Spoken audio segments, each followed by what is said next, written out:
Vamos começar agora então com o painel O Mundo é um Lugar Diverso. Queria convidar aqui ao nosso palco do Abeta Summit os nossos palestrantes, Ricardo Gomes, que é presidente da Câmara de Comércio e Turismo LGBT do Brasil, formado em comunicação e pós-graduado pela Universidade de Londrina. Tem uma trajetória de 20 anos na área de eventos, em diversos segmentos, e é professor de alguns cursos de especialização em universidades brasileiras. Empresário da área de eventos, passou por empresas como Alcântara Machado e F100, feiras e congressos e empreendimentos. Seja bem-vindo, Ricardo. Vamos aproveitar aqui e chamar também Wallace Soares, que é turismólogo, formado pela Universidade Estácio de Sá, com 12 anos de experiência no setor hoteleiro. Ele tem curso de especialização em identificação e avaliação de aspectos e impactos ambientais pelo Instituto Ecológico Aqualung e logística e gestão de suprimentos pelo Senac do Rio. Pós-graduação em diversidades e inclusão social em direitos humanos pela Universidade do Estado de São Paulo, a USP. Fundador do projeto Desbravando as Américas e membro associado da Copenhagen Instituto do Futuro. Né? Bem-vindo. E, Ricardo, pode começar? Tá? Fique à vontade aí no palco do Abeta Summit. Um abraço. Obrigado. Vocês me ouvem bem? Obrigado pela presença de todos, todas e todes. É uma honra estar aqui com vocês, uma honra estar na Abeta. Relembrar que em 2018 eu fui acometido de uma crise de cólica renal. A Abeta Summit era lá em Ilhabela e eu estava internado e o povo todo lá na porta da sala me esperando para falar. Então é uma honra estar aqui de volta e poder cumprir esse compromisso de verdade. Wallace, obrigado pela parceria. Se quiser sentar, né, pode sentar, claro. E obrigado por vocês estarem aqui. Uma dobradinha Rio-São Paulo, que é sempre muito bom, né? Rixas e bobagens a gente deixa de lado, porque quando tem alguém comprometido com o segmento, com o turismo, isso tudo é bobagem, porque se uma cidade brasileira ela funciona bem, a outra que está do lado também vai funcionar e vai reverberar para todo mundo, e é isso que interessa. E a gente vai falar com vocês aqui. Sumiu a minha tela. Epa, estamos nós dois aqui. E se o mundo é um lugar diverso, né, como é o tema da palestra colocado aqui para a gente precisa falar de diversidade em todos os ambientes. E óbvio, e claramente, principalmente no ecoturismo e no turismo de aventura. A gente vai tentar desmistificar algumas coisas do segmento, do nicho de turismo LGBT com vocês e falar da importância disso, quanto a gente precisa virar essa chave para fazer negócio e, mais do que isso, tratar todo mundo como deve ser tratado, com respeito, com igualdade, até porque no nosso país fazer algo diferente já é crime. Então, no mínimo, a gente precisa fazer para cumprir a lei, mas mais do que isso a gente precisa fazer porque é o certo a se fazer. Gente, quando troca ele some, é isso? Ok. Falar um pouquinho de dados e informações para vocês, é um segmento, a gente já não tem muitos dados oficiais e do turismo super atualizados no Brasil. Quando a gente entra no segmento LGBT, menos ainda, né? Vocês lembram do censo, por exemplo, do IBGE, que o número de casais que o IBGE trazia para o Brasil, a gente tinha, casais homoafetivos, a gente tinha nos Jardins aqui em São Paulo.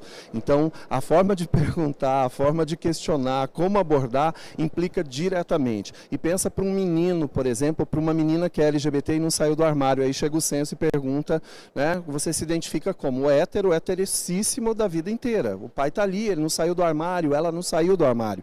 Então, isso precisa de alguns cuidados. Então, dados que a gente tem aqui, por exemplo, alguns de fora, inclusive, é que a comunidade LGBTQIA+, a sopa de letrinhas, tem aí 1 trilhão nos Estados Unidos, é o poder de consumo dessa comunidade. Então, pensa o poder de consumo que essa comunidade também tem no Brasil, uma vez que a população mundial ela gira em torno aí de 12% de LGBTs, né? Então, no Brasil, não vai ser muito diferente disso. E dados que a gente tem da Altinal ainda de 2019, é que o turismo LGBT movimentava, à época, 218 bilhões de dólares em todo o mundo, O primeiro mercado é os Estados Unidos e, pasmem, o Brasil é o segundo. Mesmo com falta de política pública para isso, falta de divulgação, né? Nós sabemos o número de turistas que a gente recebe no Brasil é muito pequeno. Vocês sabem as piadas que a gente sofre no Brasil, no turismo como um todo, dizendo que a Torre Eiffel tem mais turistas do que o Brasil inteiro e por aí afora. E ainda assim o turismo LGBT brasileiro está na segunda posição. Imagina se a gente tivesse um trabalho voltado ao turismo geral e principalmente a um turismo LGBT, um comprometimento e tudo mais. Então, esse mercado é de suma importância. Trazer um conceito básico, o que é o turismo LGBT? É o turismo voltado para a população LGBTQIAPN+, e seus aliados. Porque LGBT não viaja mais sozinho. E vão percebendo que aí existe um apontamento já de mercado. Atender o turista LGBT precisa pensar que com esse LGBT ou com esses LGBTs, nós também podemos ter aliados, pessoas não LGBTs, amigos, familiares, né? Enfim, colegas de trabalho e que não são LGBTs e que viajam juntos. Então, como fazer uma viagem para atender esse grupo? E aí um grupo pode ser de duas pessoas, um LGBT e o outro não. Então, tem muita coisa para se pensar para atender bem esse segmento. E quem é o turista LGBT? Né? Quem é essa pessoa? É lésbicas, gays, bissexuais, travestis, transexuais, intersexuais e todas as denominações que a gente tem.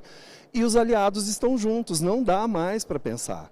O gueto imposto à comunidade LGBT, ele meio que está se desfazendo. As próprias boates gays, minha gente, eu levo um monte de empresário hétero e com família, com neto, com filho, grupos de empresário. Ricardo, a gente quer conhecer uma boate gay e depois vira habituê de casa. Porque o som...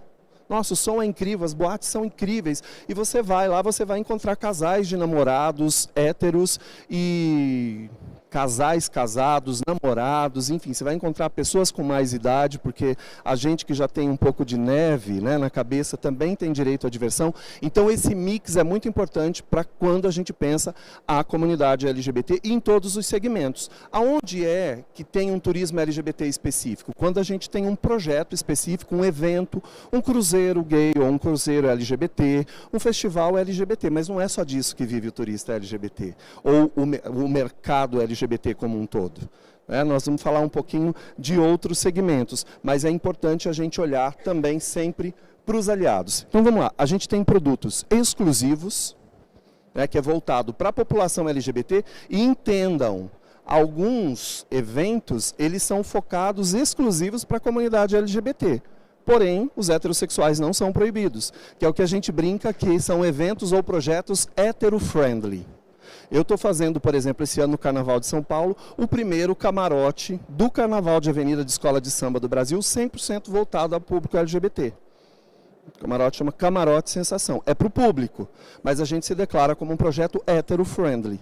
É um projeto para os LGBTs, mas a gente vai tratar com respeito, direitinho, como se deve os heterossexuais. Aí até uma brincadeira de como a gente gostaria que nos tratassem nos ambientes que não fossem destinados exclusivamente aos LGBTs.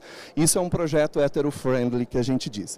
A gente tem produtos inclusivos, por exemplo, um hotel que não é específico, mas tem um comprometimento com a comunidade LGBT, sabe como atender, sabe como tratar, sabe respeitar os pronomes, ele é ele, ela é ela, né? Já passou da época da gente precisar ter pessoas trans, escrever, tatuar ela na testa, e ainda assim as pessoas errarem.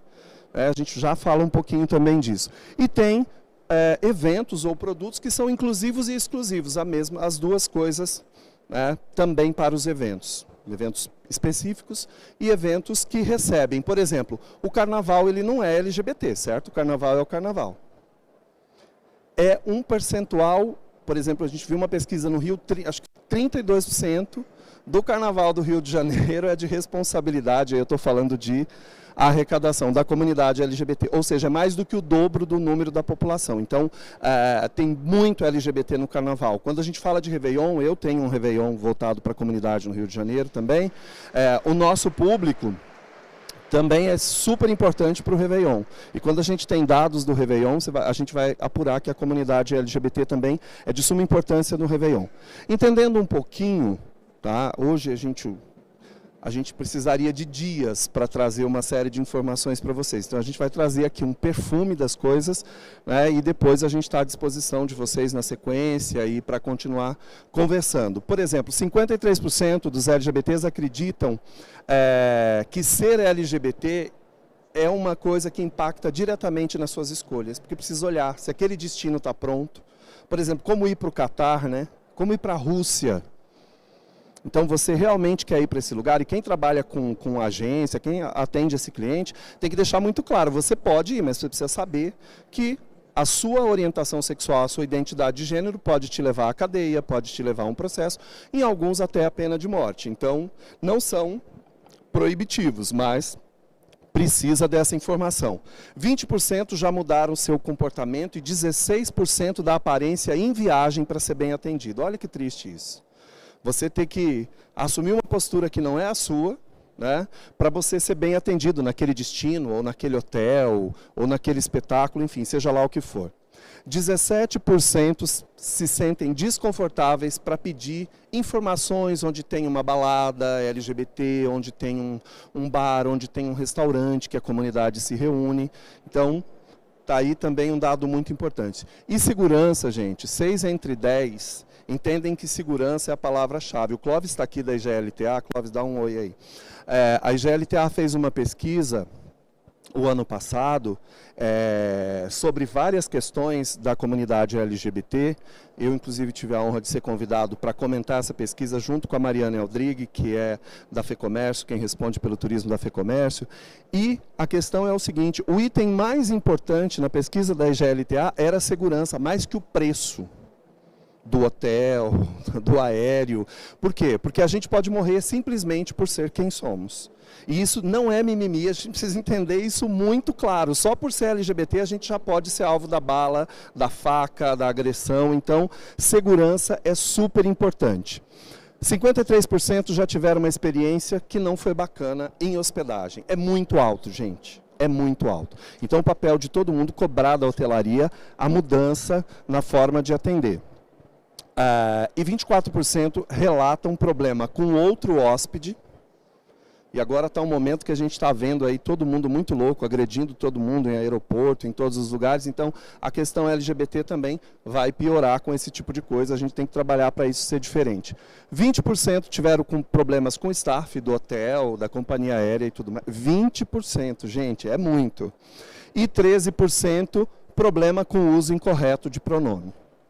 A gente precisa avançar com essas questões todas.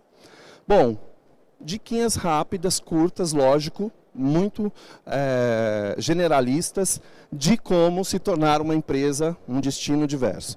Primeira coisa, uma empresa ou um destino diverso, ele só vai ser diverso de verdade, ele só vai ser bacana de verdade, se essa empresa ou esse destino for bom para o LGBT que vive ali, trabalha ali, mora ali. A cidade, ou o país, ou o estado, a região, que não faz um exercício, não tem política pública para a segurança de LGBTs, não tem um canal de denúncia, de acolhimento, vem um turista agredido por ser LGBT. A gente está melhorando no Brasil? Está melhorando, mas a gente tem um longo caminho ainda pela frente. Então, não dá para a gente ser um destino LGBT sem essa busca pelos direitos da comunidade LGBT.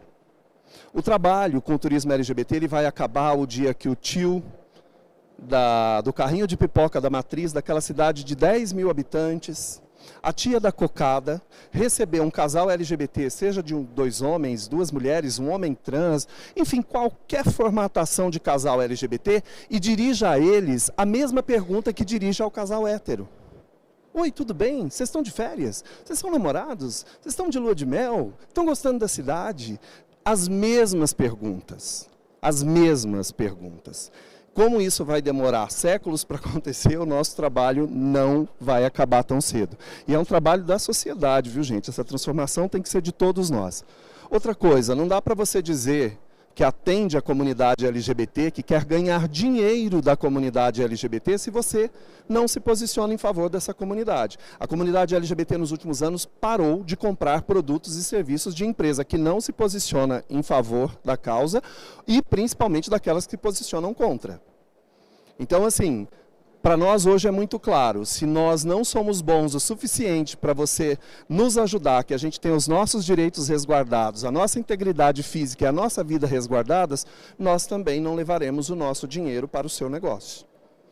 Tá? Então isso hoje está muito mais forte na comunidade. Isso deveria ser para qualquer coisa, quem não respeita mulheres, empresa que não respeita mulheres, as mulheres não deveriam comprar lá, empresa que não respeita e não se posiciona em favor dos negros, negros não deveriam comprar lá. A gente deve levar o nosso dinheiro para quem coopera com a gente. Na comunidade LGBT isso está muito forte. Então quem trabalha ou quer trabalhar com isso, precisa ter isso muito claro. E outra coisa, como é que uma empresa de 200 funcionários não tem um LGBT lá? No turismo é um pouco difícil, né? Porque o turismo é uma área que tem bastante. Mas essa pessoa que está lá, ela tem o direito de ser quem ela é? Não é só ter essa pessoa lá dentro. Na festa da firma, ela pode levar o namorado, ou se é uma menina, uma namorada, ou enfim, seja o que for? Pode. Está aceito no programa? São casados? Está aceito no plano de saúde? A empresa está tratando como um casal de verdade? Então são essas coisas. E claro que ter uma pessoa LGBT posicionada como LGBT, aceita pela empresa, vai ajudar que a empresa saiba fazer isso mais e melhor, obviamente. Outra coisa, não dá para a gente falar sobre tudo isso se a gente não tem conhecimento. Não dá mais para não ter informações. Como é que você vai atender alguém que você não conhece? Quais as necessidades dessas pessoas? Então, vai ficar difícil. Não dá para você, por exemplo, ter uma empresa super bacana ou a sua postura profissional ser super legal e os seus fornecedores são péssimos com a comunidade LGBT. Tem casos horrendos de preconceito e tudo mais. Como é que os seus fornecedores, você vai oferecer esses fornecedores? E hoje, só pelo fato de você ter um fornecedor inadequado, já é suficiente para você não conseguir atender essa comunidade. Por quê?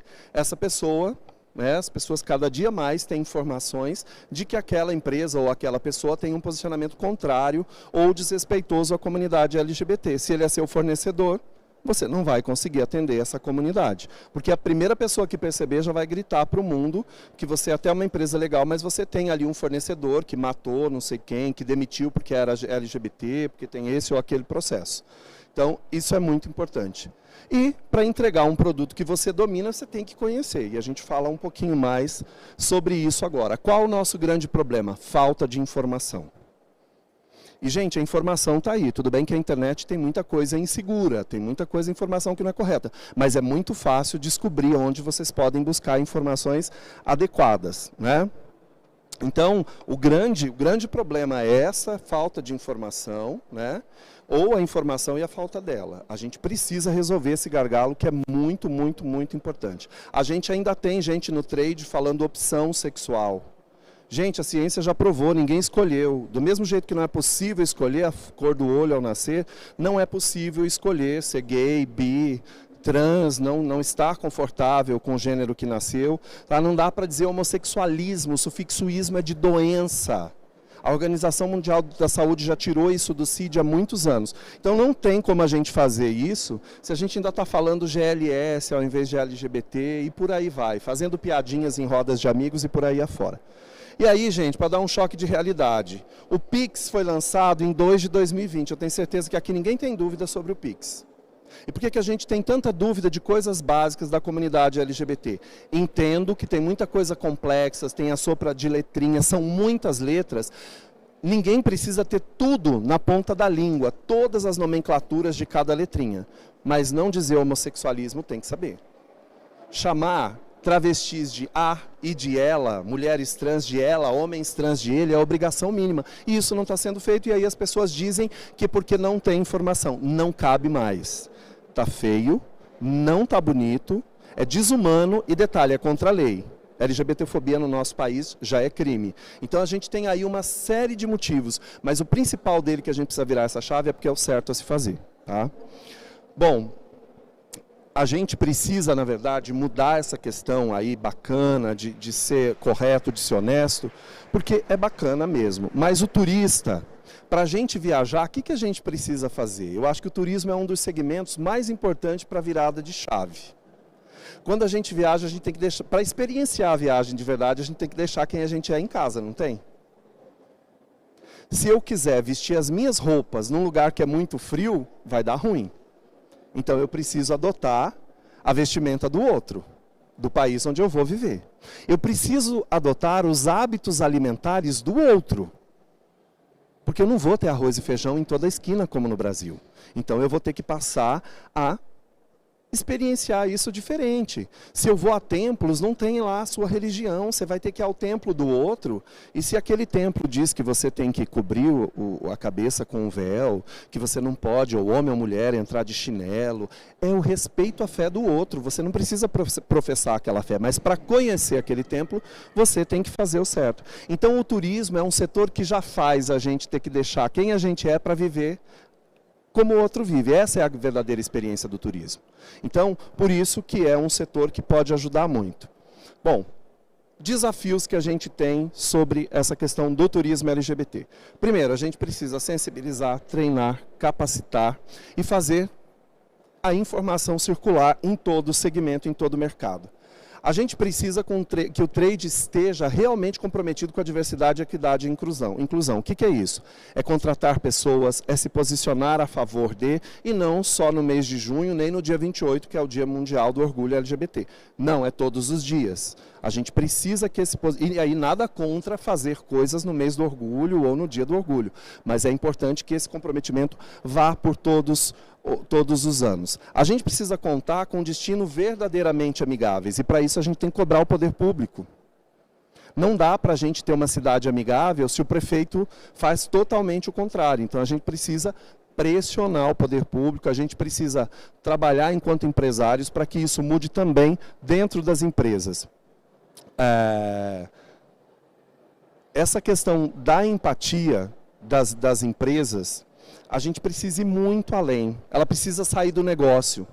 Por exemplo, o grande sonho quando a gente fala algumas coisas, por exemplo, como eu falei para vocês aqui, homossexualismo, que não deve falar, é que vocês cheguem em casa e falem, gente, a gente está falando errado. Ou nem sei se vocês estão falando, mas recebi uma dica hoje e é importante. Então, essa informação é importante que circule. Olha só, quem aqui tem preconceito? Levanta a mão. Para vocês não passarem vergonha, eu não olhei muito quem não levantou a mão. Eu vou virar de costa.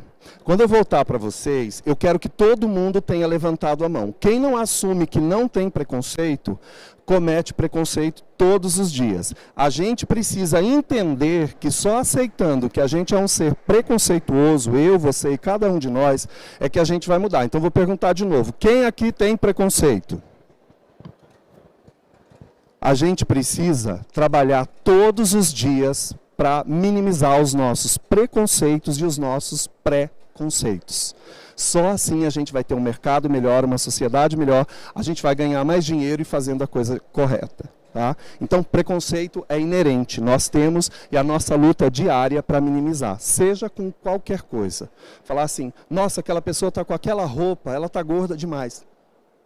Quem falou para você que ela está gorda demais? Para o seu olhar. E quem falou que ela não pode usar aquela roupa? Então, a gente tem isso, porque a gente olha e às vezes fala, nossa, mas a saia podia estar mais comprida um pouquinho, né? Então, isso é indícios de preconceito. Bom, outra questão importante é a representatividade. Se a população LGBT é em média de 12%, ela deveria estar representada em todas as publicidades, não para festa gay, não para festa lésbica, não para festa LGBT. O Carnaval de São Paulo precisa, 12% dele tem que trazer personagens LGBTs. Se as mulheres são 53%, elas têm que estar em 53% da publicidade. Qual o percentual de negros da cidade de São Paulo? Isso tem que estar na publicidade, senão a gente não se vê. A gente precisa se enxergar em todos os lugares. E isso é aquele preconceito, é o racismo estrutural, a LGBTfobia estrutural, e a gente precisa mudar isso. Olha aqui uma coisa importante que a cidade de Salvador fez. Colocou a campanha de Réveillon de 2020, um casal, a imagem principal é daqueles dois meninos ali, aquela imagem principal, e depois se reverberaram em outros personagens LGBTs. E aí olha o que a gente teve que ouvir de um jornalista. Gente, isso é fake news, né? Me falem, por favor. Não acredito nisso não, deve ser, não é possível. Enfim, comentou um jornalista, está ali o nome do cidadão. E aí o prefeito deu um monte de confusão e o ACM Neto foi a público e falou, vou encerrar isso numa conversa e acabou. Temos hoje várias políticas públicas voltadas à igualdade de gênero e à opção. Por que está grande? Porque a opção está errada, é orientação. A gente tem que ajudar. Aqui a gente tem problema, de vez em quando o governador fala errado, o secretário fala errado, a secretária fala errado. A gente tem que sempre corrigir. A ideia era boa, mas cometeu um erro ali, né? A opção de cada um. Sou a favor das liberdades e a gente segue cada um com a sua forma de enxergar a vida e vivê-la. Isso faz parte da minha criação e princípios. Então, isso é importante. LGBT não pode estar só para a parada gay. LGBT tem que imprimir todas as campanhas. Aqui exemplos, né? A Espanha se posiciona muito bem, né? E as cidades também. O lema de Madrid é o seguinte, ame a quem você amar, Madrid te quer e pronto. Né? A campanha da Argentina é amor e ponto. Tipo, é o amor que importa e não se fala mais nisso. Aqui São Paulo, né? Que já começa, tem aí uma coisa já de ser uma cidade da diversidade. Rio de Janeiro, que inclusive já foi eleito destino LGBT do mundo. Mesmo nesse governo, né, nós conseguimos trazer a Embratur, né, Clóvis, nas últimas 2 edições para a nossa conferência da Câmara LGBT, esse é o anúncio, um dos, né, e nós temos um acordo, a Câmara tem um acordo de cooperação com o Ministério do Turismo e com a Embratur, e que não vingou nada durante esse governo. Nós devíamos estar promovendo imensamente o Brasil lá fora e aqui dentro como destino LGBT. Mas é uma ponta do iceberg e a gente segue resistente. Mesmo num governo que não quer falar disso, a gente vai lá, arruma uns caminhozinhos que é possível. Falar só um pouquinho rapidamente da Câmara LGBT, quem a gente é e como vocês podem nos acessar, tá?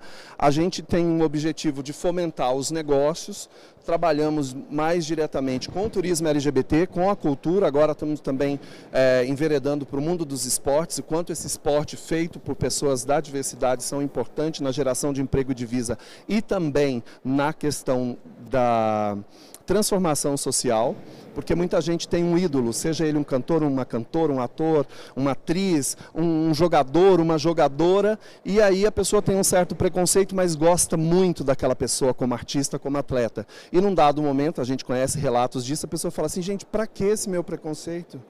O que ela faz com a vida sexual dela não é da minha conta, eu gosto da arte dela, vira fã e começa a ter um outro comportamento por conta, os ídolos têm esse poder. Então a gente fala também um pouco de esporte e das empresas comprometidas com a diversidade, tanto com os seus colaboradores, mas também nos programas de fornecedores diversos, ou seja, comprando de empresas comandadas majoritariamente por populações invisibilizadas, tá?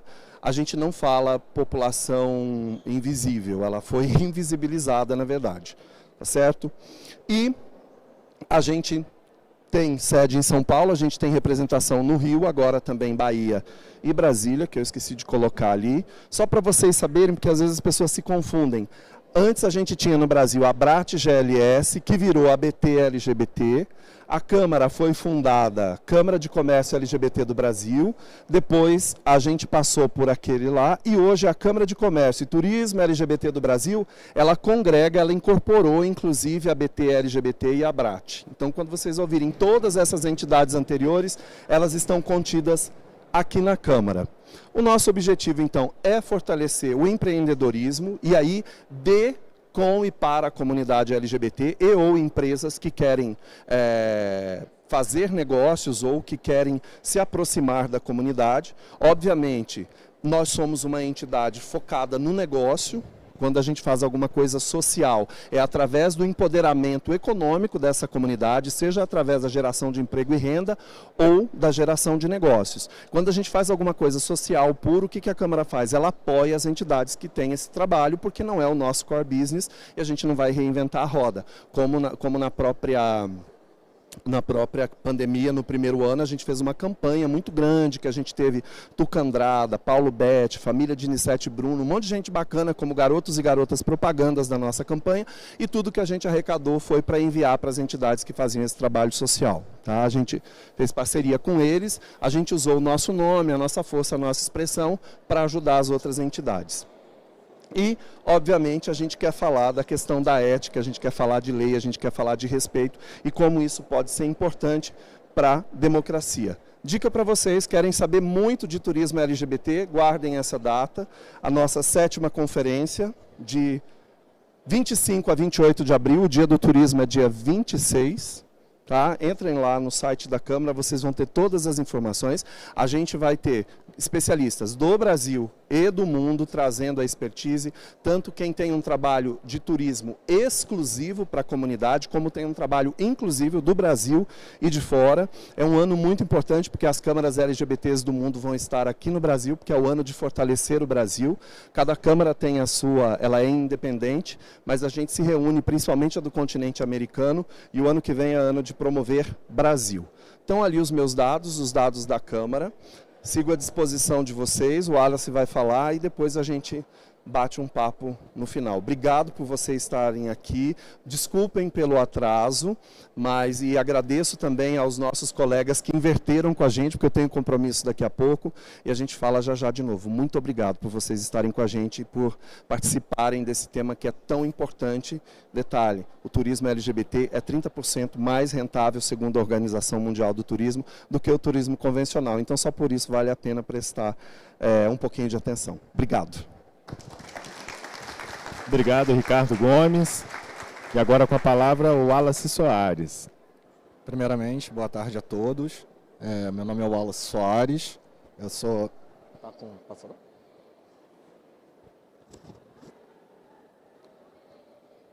eu sou turismólogo, eu sou pesquisador e escritor. Trabalho no Instituto de Copenhague de Estudos Futuros. Ele tá botando aqui agora já. Mais um minutinho só, já vai entrar. Só esse probleminha técnico aqui rapidinho.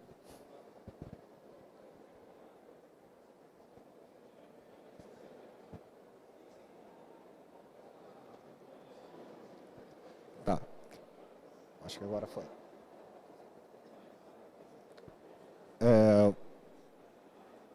O Instituto de Copenhague, para quem não conhece, é um think tank. Eu gostei bastante das coisas que o Ricardo trouxe, porque agora eu vou falar um pouquinho sobre o futuro do turismo LGBTQIA+, e também da diversidade no módulo geral. O CIFES é um think tank internacional criado em 1969, na cidade de Copenhague, e tem como foco principal analisar, através das megatendências globais, o que vai acontecer nos próximos anos. Nós falamos no Instituto que o futurismo precisa de duas bases, tanto da ciência quanto da arte. Ele existe exatamente no meio. O futurismo ele é a união entre a imaginação, ciência e arte. Vou falar agora um pouco sobre uma das megatendências principais. Nós atualizamos as megatendências, elas têm escopo de aproximadamente 15 anos de duração, e nós atualizamos agora em março desse ano, e uma delas é individualização e empoderamento. Hoje nós vivemos em uma sociedade a qual as pessoas se sentem mais empoderadas e mais individualizadas. E como lidar com os clientes que são cada vez mais exigentes no setor do turismo. Essa daqui é a jornada do consumidor. Antigamente, as pessoas eram ligadas somente aos atrativos turísticos. Por exemplo, visitar a cidade do Rio de Janeiro, Cristo e Pão de Açúcar. Depois disso, começou a ser a imagem. O Carnaval do Rio de Janeiro, no turismo LGBTQIA+, e em outros, ganhou destaque. Depois, os serviços oferecidos. Por exemplo, São Paulo tem um serviço de gastronomia super recomendado, que todas as pessoas conhecem no mundo todo. Experiência. Quais são as experiências que que o destino turístico traz para o turista? E agora nós temos a intimidade, que é uma das coisas principais para o turismo do futuro. Cada vez mais a gente precisa conhecer os nossos turistas mais de perto. E para isso gerar transformação. Aqui tem uma provocação que eu vou fazer com vocês, conhecer para atender melhor com qualidade. Qual é a diferença que vocês conseguem enxergar aqui, nessa ficha? Hoje, a FNRH, que a gente utiliza também como uma ficha de cadastro para o turismo de aventura, ela tem 2 gêneros, masculino e feminino. O Facebook tem 17 gêneros. Então, assim, uma pequena mudança, colocando somente gênero, pode fazer uma diferença absurda para você conhecer o seu turista.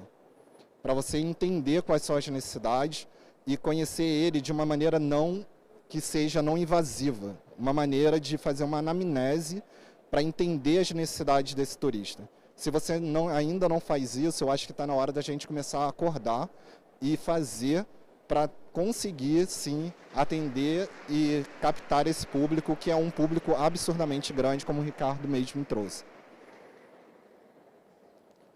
No Instituto, a gente fala muito sobre uma mudança que está acontecendo no paradigma do turista. Para conhecer um novo perfil do turista, principalmente a geração Z, que a gente fala bastante hoje, o luxo é a construção de um eu melhor. As pessoas, elas pararam de querer comprar materiais tangíveis. Elas deixam hoje de comprar carro, deixam de comprar uma casa para realizarem viagens que agreguem valor para suas vidas. Isso daí foi muito percebido durante a pandemia. Por exemplo, aquelas viagens básicas que as pessoas faziam antes para ir para Nova York para fazer compras no Natal. Hoje você vai lá, compra na internet e você não precisa sair de casa. Agora, a internet, as inovações tecnológicas não conseguem trazer para você a mesma sensação de você colocar o seu pé na areia ou sentir a brisa no mar no seu rosto. Então as pessoas, elas estão em busca disso. E o turismo de natureza é essencial para essa transformação do turista. Identificar essa mudança no comportamento dele é o que vai levar a pessoa a outro patamar. Falei um pouco dos benefícios dessa mudança do luxo ser um novo melhor. Porém, será que todas as pessoas têm direito têm acesso a essas mudanças? Falando um pouco de turismo inclusivo socioeconômico. Viajar é um direito de todos. Eu digo isso porque, se nós olharmos para o passado, as pessoas, primeiro, na pré-história, o ser humano, ele viajava, se locomovia de um lugar para o outro, primeiro, em busca de melhores condições climáticas, se locomovia em busca de alimentos, e isso não se perdeu. Durante a Revolução Industrial, teve um aumento das grandes cidades, surgimento, para falar a verdade, das grandes cidades, e aí as pessoas perderam um pouco a habilidade de viajar, de se locomover. Quais são os danos disso a longo prazo? A gente ainda está analisando isso. Então, aqui eu falo um pouco sobre turismo inclusivo socioeconômico, utilizando um exemplo, que é o meu próprio exemplo, no projeto Desbravando as Américas. Eu sou nascido e criado em uma favela do Rio de Janeiro, no qual a minha vida toda as pessoas sempre falaram para mim, viajar é um privilégio para pessoas que têm um alto poder aquisitivo. Me formei em turismo e eu acreditei nisso durante muitos e muitos anos. Eu falei, cara, viajar não é para mim. Eu tive a oportunidade de estudar em colégio particular minha vida toda como bolsista, e os meus amigos, eles viajavam durante as férias, iam para o exterior, para outros estados, e eu nunca tinha saído da cidade do Rio de Janeiro. Então aquilo ali ficou enraizado na minha vida e eu acabei levando isso para a vida toda. No ano de 2014, eu passei por um episódio que eu terminei um relacionamento, acabei entrando em um quadro de depressão, e durante esse período, uma coisa martelava na minha cabeça. Eu preciso viajar e conhecer o mundo para ser feliz. Só que isso dava um choque na minha cabeça, porque aquilo para mim era um pensamento utópico. Eu não vou conseguir realizar isso. E aí eu lembro até de uma palestra do Rafael Bird, que eu assistia em janeiro desse ano, que ele falava, que fizeram uma provocação para ele. Você trabalha com Skyline. Skyline é super perigoso. Por que as pessoas utilizam e fazem Skyline? E aí fica uma pergunta, por que não? Por que as pessoas não podem fazer? Eu acho que cada ser humano é um indivíduo. Cada um sente prazer e gosta de uma coisa. Então, para mim, viajar era uma coisa que era importante e que eu acreditava que não poderia realizar. Durante esse período, em 2014, de depressão e tudo isso, eu resolvi dar voz a essa ideia e escrevi num caderno o nome de todas as cidades que eu gostaria de visitar do Rio de Janeiro até o Alasca de ônibus. E quando eu terminei de escrever esse caderno, nas folhas de caderno, eu li aquilo e me senti forte o suficiente para sair daquela situação. Porque ali eu percebi, calma aí, se eu escrevi, eu posso realizar. Por que eu não poderia? E aí eu consegui, nessa época eu estava desempregado, voltei a trabalhar, mandei currículo para todas as empresas, todos os hotéis. Em uma semana eu voltei a trabalhar e percebi que aquilo ali realmente era o meu propósito de vida. Eu queria realizar aquele sonho. Então, o projeto Desbravando as Américas, ele nasceu disso. Eu fiz todo um planejamento financeiro, estudei todos os destinos turísticos que eu gostaria de visitar, do Rio até o Alasca, dividi o projeto em etapas e em 2015, um ano depois, eu botei o pé na estrada pela primeira vez. E já na primeira viagem eu senti uma mudança absurda. Por quê? Quando eu saí da cidade do Rio de Janeiro, e a primeira cidade que eu visitei foi Ubatuba, as pessoas chegavam para mim e me perguntavam, de onde você é? E eu respondia, eu sou do Rio de Janeiro. E eu virava o carioca do grupo. E quando eu saí do Brasil, quando eu fui para o Uruguai, as pessoas me perguntavam, de onde você é? Você é brasileiro. Eu virava o brasileiro do grupo. Isso daí era uma coisa que eu não tinha na minha vida. Por quê? Por eu morar numa comunidade e estudar num colégio particular, eu sempre cresci em dois mundos completamente diferentes. Eu tinha um mundo do colégio e um mundo dos meus vizinhos e amigos. Ou seja, o mundo é muito diverso, só que são duas polaridades que afetam muito a vida das pessoas. E as pessoas, pela primeira vez na vida, eu me senti fazendo parte de algo maior. Eu percebi que eu era um carioca e que eu era um brasileiro. E isso foi muito importante para a minha identidade. Nesse ano, eu dei uma entrevista para a Folha de São Paulo, eu fui convidado porque foi a primeira vez, se eu não me engano, foi em março desse ano, que chegou um grupo de viajantes negros que escalaram o Monte Everest. E aí eles me convidaram para fazer uma entrevista para falar sobre isso. E eu falei, sim, o turismo de aventura, na minha visão, eu sou gay, sou negro, moro numa comunidade, ou seja, tem muitas coisas aí que são complicadas para uma pessoa só. E aí eu falava, eu já viajei, eu amo natureza, eu já escalei 4 vulcões pelo continente americano e assim, eu sinto uma falta de representatividade, porque eu nunca percebi, nunca me dei conta, nunca me mostraram, nunca fiz com guiamento que tivesse uma pessoa LGBTQIA+, que eu pudesse conversar como guia de turismo de aventura. Por que não? O turismo ele emprega muito na área do público LGBTQIA+, mas ele não emprega dentro do turismo de aventura, principalmente no guiamento, porque ainda tem aquele tabu, aquele imaginário da fragilidade. Só que não existe isso, gente, sabe? Uma vez eu me hospedei num hostel em Montevidéu e um hostel era gay friendly. E aí o recepcionista, eu estava com 2 amigos, e o recepcionista ele me questionou se eu era gay ou não, porque os meus amigos demoravam 40 minutos para arrumar o cabelo e eu não demorava, até porque eu não tenho cabelo, né? Então era uma coisa rápida para mim.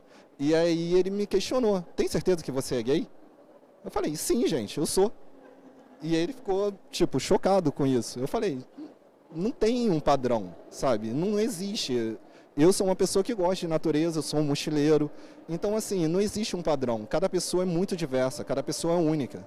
E a gente tem que entender e tratar todas as pessoas com respeito e de uma maneira correta, independente de quem ela seja, e não julgar. Essa daqui é uma frase que é muito interessante para mim, porque quando eu voltei da minha primeira viagem, eu me tornei escritor. Eu descobri a minha vocação durante a viagem. E eu publiquei o meu primeiro livro em 2017, falando sobre as minhas aventuras como mochileiro pelo continente americano. E o Gaê, que é um compositor LGBTQIA+, ele falou essa frase e isso me gravou muito. A arte é a maneira de falar com quem não quer nos ouvir. E isso é uma coisa que eu acredito muito. Porque às vezes as pessoas não têm voz. principalmente as pessoas que moram em comunidade. Então, assim, o turismo ele precisa ser muito mais inclusivo do que excludente. As atividades de turismo, a necessidade disso é absurdamente grande. E tem um público muito grande e necessitado para atender isso. Agora eu vou falar rapidinho aqui sobre envelhecimento populacional, que também é uma das mega tendências que nós estamos analisando no CIFES atualmente. Nunca na história da humanidade as pessoas estão vivendo tanto e com tanta qualidade de vida. Só que aí a gente pensa assim, isso daí será que está acontecendo de forma linear? Todas as pessoas estão vivendo assim? Eu acredito que não. Se a gente pegar o público LGBTQIA+, principalmente as travestis, que tem uma expectativa de vida de 28 anos, isso é uma coisa absurda. E se for uma travesti negra, tem a expectativa de vida de 23 anos. Porque o turismo não pega e oferece também oportunidades de emprego para esse público? Isso é um questionamento que eu sempre me fiz e eu nunca consegui entender. O risco do mau uso das tecnologias... vou só voltar aqui. Aqui embaixo tem uma provocação que eu acho muito interessante. À medida que o mundo envelhece, criam-se novas tecnologias. Hoje a Alexa está aí e está aí sendo a nossa melhor amiga dentro de casa, né? Todo mundo ama a Alexa. E quais são os riscos do mau uso dessa tecnologia? Os seres humanos estão perdendo a habilidade primária de interagir fisicamente com outras pessoas.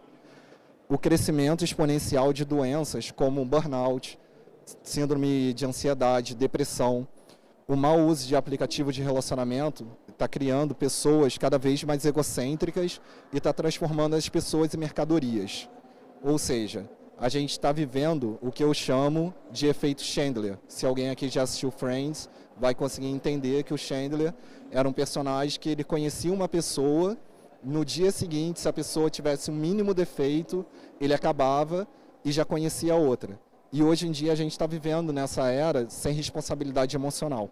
As pessoas não confiam mais uma na outra.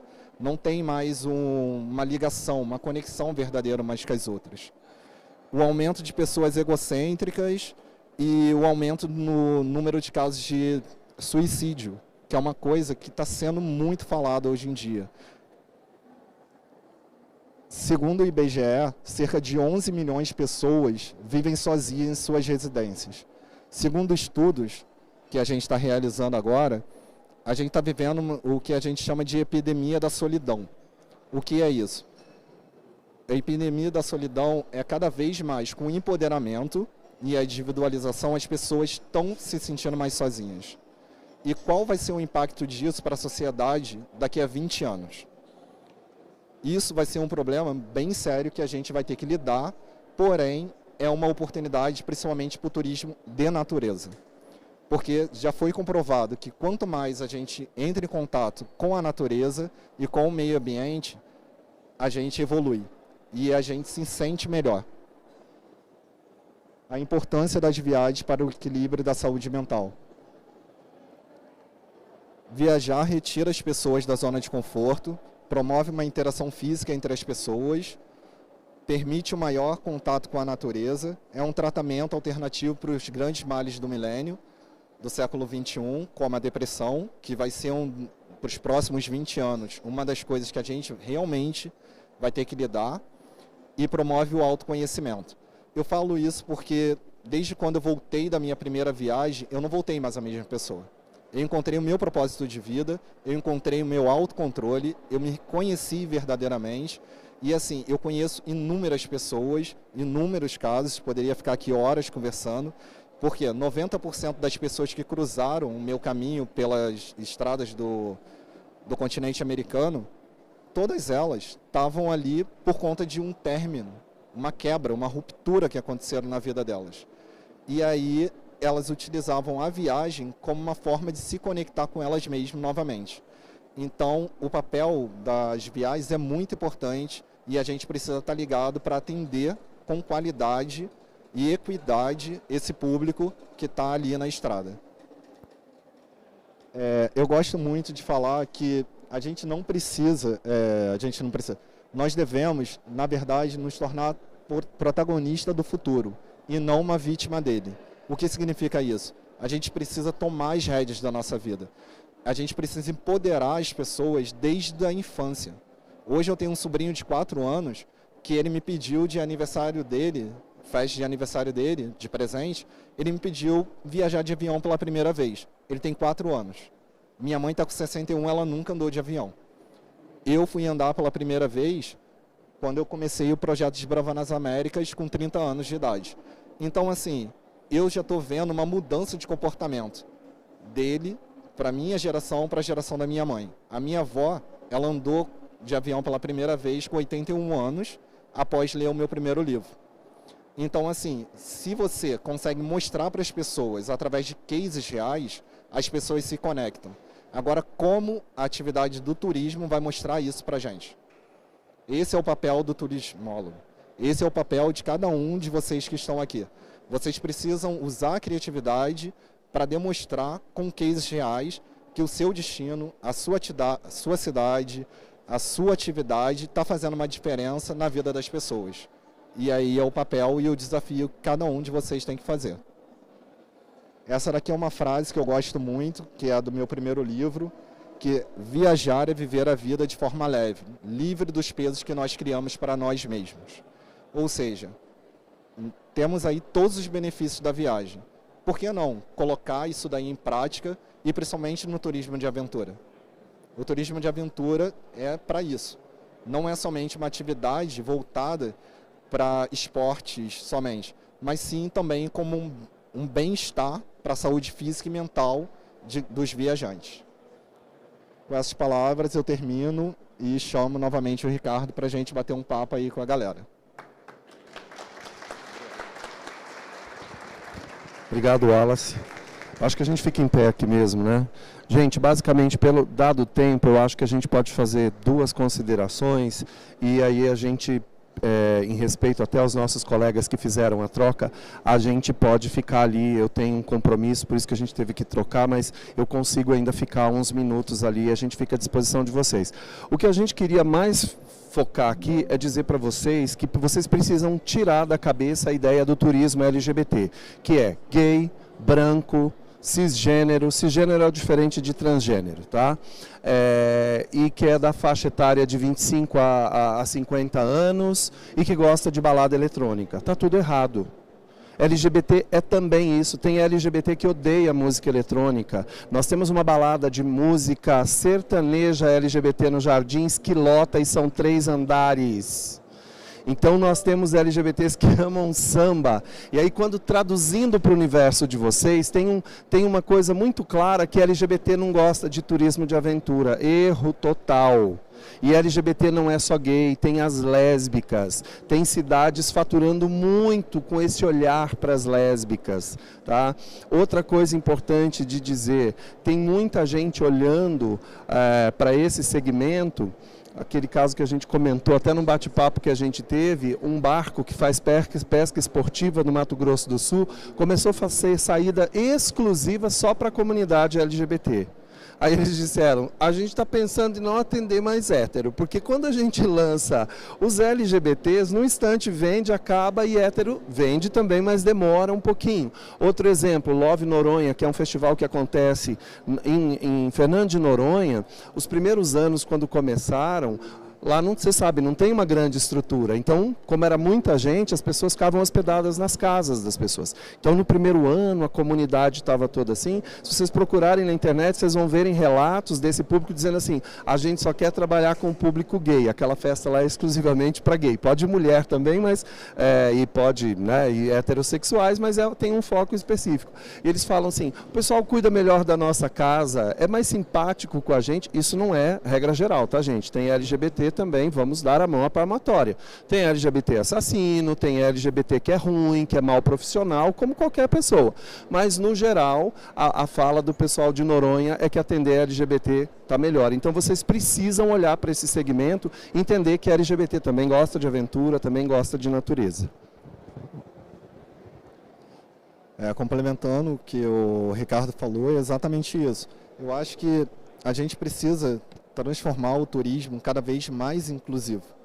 e incluir tudo, sabe? Não somente usar... Ele é nichado hoje, da maneira que a gente vê, mas assim, eu sou um exemplo que eu gostei bastante, que você falou agora. Eu não gosto de música eletrônica, mas eu amo samba. Até porque eu sou carioca, né, gente? Por favor. Então, assim, se tiver uma balada aqui que seja LGBT, que tenha samba, para mim, sim. Mas não definir as pessoas, eu acho errado, definir as pessoas por um conceito geral, sabe? Estereótipo, exato. Definir, eu acho que hoje a gente precisa quebrar esses tabus. E aí, como quebrar esses tabus? Esse é um grande desafio que eu acho que cada um de vocês agora deveriam pensar. Como eu posso quebrar o tabu para atender com qualidade o meu público-alvo? E conhecer esse público-alvo na intimidade dele. Descobrir o que ele gosta realmente através de uma anamnese, fazer um cadastro, sabe? Conhecer, a Amazon usa muito isso. A gente fala hoje que a Amazon, se a Amazon quiser pegar todos os meus dados e receber, começar a me enviar todos os produtos sem fazer eu ir no mercado, eu vou ficar super feliz com isso. Eu não ligo para entregar os meus dados para a Amazon. Então, assim, se você entrega um produto de qualidade e com equidade para esse público, vocês conquistam e é um público muito grande. Gente, só agradecer pela presença, pela paciência e pelo tempo de vocês. Nós deixamos os nossos contatos, tanto eu quanto o Wallace, no meu caso a entidade que eu presido, que é a Câmara LGBT, o Wallace também, a corporação que ele representa, a entidade que ele representa, a gente está à disposição de vocês. Nós vamos ficar um pouquinho ali, se alguém quiser fazer alguma pergunta, alguma coisa, nós estaremos à disposição.